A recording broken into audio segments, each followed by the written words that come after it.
You know, we've heard of holistic approaches when it comes to health or medicine. But how about a holistic method, as you're hearing now in the background, when it comes to training your doggy? Bark Busters is an at-home dog training business, and you can visit them at barkbusters.com. And Liam Crowe with Bark Busters is here with us to help us handle our doggies. Hi, Liam. How are you? G'day. How are you? Doing fine. Now, how is your approach holistically? How is that different from, say, traditional methods? Well, I guess, we're a combination of if you look back through the years of training dogs, the original, I guess, method of that was hard, and nowadays it's gone soft. We're a combination of both of those. And I guess the holistic approach really means looking at the whole picture. What sort of food is the dog on? Where does it sleep? What sort of rules do they have in the house? Now, I think you mentioned it's important to treat a dog like a dog and not like a human. Absolutely. Most people treat dogs like humans. I mean, when you get a dog, it's like your baby. You got it. And what happens when you do that with a dog? Well, typically then they think they're the leader of the pack. And, within 2 weeks of getting into your house, if you do treat them like a human, they're going to treat you like a dog, and that means they're going to be the leader of you. So yeah, I've heard that. I have a friend that has that problem. He has about 4 or 5 dogs, and he tends to let them do anything they want to do, and they do anything they want to do. That's a little scary. And he is not the leader of the pack. There's another dog in there that's the leader of the pack. That's it. That's exactly. Instinct tells them to do that. Yeah. You mentioned where they sleep. Is it important then that they not feel human by sleeping in the bed? Yeah, the bed's probably not a good idea. I prefer to keep that for my wife and myself, Mm-hmm. And what it particularly does is it elevates the dog to a position that it thinks is, again, it's the leader of the pack. So it's okay to have it in the bedroom, but it's preferred not to have it on the bed. Now, how do you let the dog know that you're boss, say, without spanking it? Good. Because we certainly don't promote that.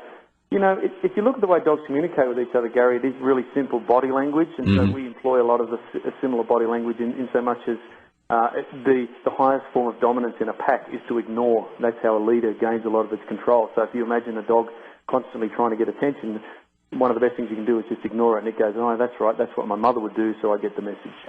We have a black lab in the family. It's a great dog, but however, at times it will mind some people and not mind others. Me, he will mind because when I say stop it, it's like, stop it! And he listens to that.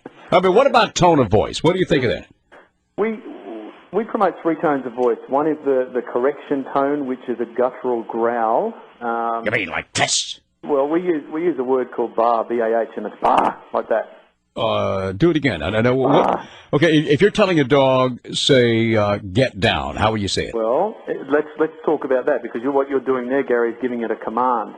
So if you have the three tones are the correction, which is the reprimand, the command, which is, something like get down, and then you've got the praise, which is a high-pitched voice. So the command should be a normal voice. But if you're asking your dog if it jumps up on someone and you ask it to get down, it's obeying that command, but it doesn't know it's wrong to be up in the first place. Okay, so it may be better just to go, yeah, something like that. Something like that. I like that. I mean, what if the dog say, but see, this dog will be like 100 yards away and headed up the street, and you got to come down on him a little bit. You got to, hey! I don't know if I can growl that loud.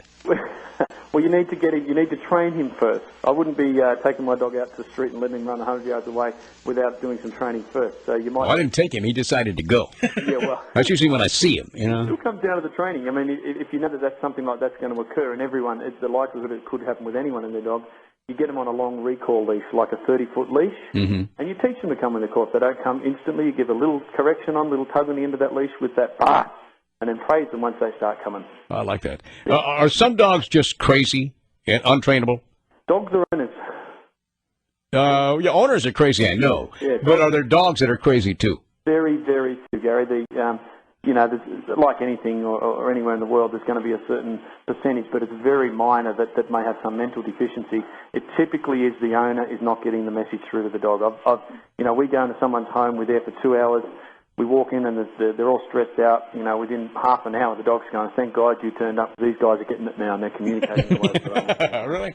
So let's say that you leave the dog for a day or something, and you come home from work late in the day. The dog is just very excited that you're there. And how do you not let the dog think that you're not glad to see him without letting him jump all over you and lick you in the face? That's a good question.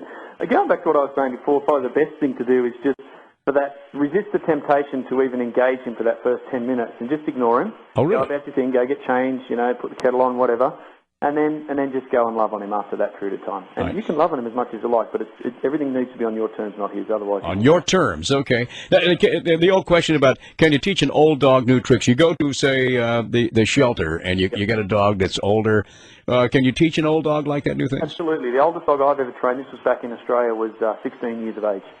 16 years of age, and he was able to pick up on new things. Absolutely. He had separation anxiety. The owners moved to a new house, and he was barking and howling and not settling in, and we trained him. All right.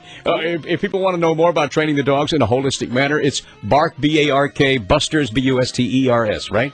You got it. BarkBusters.com. Liam, thank you so much for your time, okay? Thank you, Gary. Appreciate See you later. Okay, bye. Yeah, sounds good. Oh, that'll work. No, do it again. No, that's nothing. That's a sheep. You'll think it's a sheep. Is that bad? They're scared to death of sheep. Dogs are not afraid of sheep. Are you out of your mind? The ones I get They are. heard them. Well, yeah. You treat them like a human. He sleeps in your bed with you, the whole thing. The sheep or the dog? It's more like, no, that's, never mind. I feel sorry for your dog. This is the BBC. Dino's the 700 best dog in the world. WLW. Yeah, but he's going to be...